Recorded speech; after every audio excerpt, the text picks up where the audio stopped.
ఒక తుఫాన్ ముప్పు తప్పిందనుకుంటే మరొకటి ముంచుకొస్తోంది. మొన్న మోంథా, నిన్న సెన్యార్, ఇప్పుడు దిత్వా. ఇలా వరుస తుఫాన్లు వణుకు పుట్టిస్తున్నాయి. దీని టార్గెట్ కూడా ఏపీనే. నైరుతి బంగాళాఖాతం, దానికి ఆనుకుని ఉన్న శ్రీలంక తీరంలో తీవ్ర వాయుగుండం తుఫాన్గా మారింది. ఈ తుఫాన్కు దిత్వాగా నామకరణం చేశారు.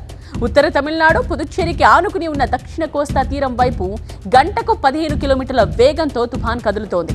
ఆదివారం తెల్లవారుజామున నైరుతి బంగాళాఖాతంగా ఆనుకుని తమిళనాడు, పుదుచ్చేరి, దక్షిణ కోస్తా తీరాలకు చేరే అవకాశం ఉంది. రేపటి నుండి ఈ తుఫాన్ తీవ్ర రూపం దాల్చే అవకాశం ఉందని, దీంతో తమిళనాడుతో పాటు ఆంధ్రాలోని దక్షిణ తీర ప్రాంతాల్లో భారీ వర్షాలు కురుస్తాయని వాతావరణ శాఖ తెలిపింది. అసలు ఈ తుఫాన్ ప్రభావం ఎలా ఉంటుంది? ఏ జిల్లాలకు ఎక్కువగా ప్రభావం చూపించే అవకాశం ఉంది? అసలు వాతావరణ శాఖ అధికారులు ఏమంటున్నారో కంప్లీట్ డీటెయిల్స్ ని మా కరెస్పాండెంట్ ఖాజా అందిస్తారు. బంగాళాఖాతంలో తీవ్ర వాయుగుండం తుఫానుగా బలపడింది. ఇది శ్రీలంక సమీపంలో కేంద్రీకృతమైనట్టు వాతావరణ శాఖ అంచనా వేస్తుంది. దీని ప్రభావం ఏ మేర ఉండబోతుంది ఏపీపై అనేది మనతో మాట్లాడేందుకు విశాఖ తుఫాను హెచ్చరికల కేంద్రం సీనియర్ అధికారి జగన్నాథ్ కుమార్ ఉన్నారు. చెప్పండి సార్, ఈ తుఫానుకు ఏ పేరు పెట్టారు, ఏ దేశం సూచించింది, దీని ప్రభావం ఏ మేర ఉండబోతుంది? శ్రీలంక నైరుతి బంగాళాఖాత పరిసర ప్రాంతాల్లో కొనసాగింది. ఇది ప్రస్తుతానికి తుఫానుగా పరిణతి చెంది దిత్వా అనే నామకరణంతో కొనసాగుతుంది.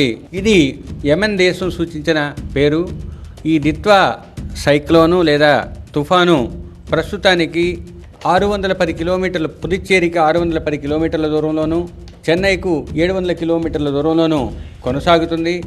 రాబోయే 2 రోజుల్లో ఉత్తర వాయువ్య దిశలో పయనించి నైరుతి బంగాళాఖాతం శ్రీలంక మీదుగా పయనించి పుదుచ్చేరి, ఉత్తర తమిళనాడు, దక్షిణ కోస్తా ఆంధ్రప్రదేశ్ తీరాల వెంబడికి చేరుకునే అవకాశం ఉన్నది.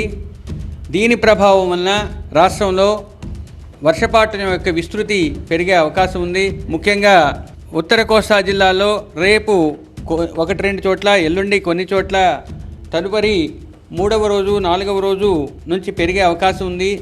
ప్రధానంగా ఏ జిల్లాలో వర్ష సూచన ఇచ్చారు? ముఖ్యంగా 2వ రోజున దక్షిణ కోస్తా జిల్లాలైన నెల్లూరు, తిరుపతిలో భారీ వర్షానికి ఆస్కారం ఉంది. 3వ రోజు అంటే 29వ తేదీన నెల్లూరు, తిరుపతి, చిత్తూరు, అన్నమయ్య జిల్లాల్లో భారీ నుంచి అతి భారీ వర్షానికి ఆస్కారం ఉన్నందువల్ల ఆ జిల్లాలకు ఆరెంజ్ అలర్ట్ ఇచ్చాము. బాపట్ల, ప్రకాశం, వైఎస్ఆర్ కడప, సత్యసాయి, అనంతపూర్లో భారీ వర్షానికి ఆస్కారం ఉన్నందువల్ల ఆ జిల్లాలకు ఎల్లో వార్నింగ్ ఇవ్వటం జరిగింది.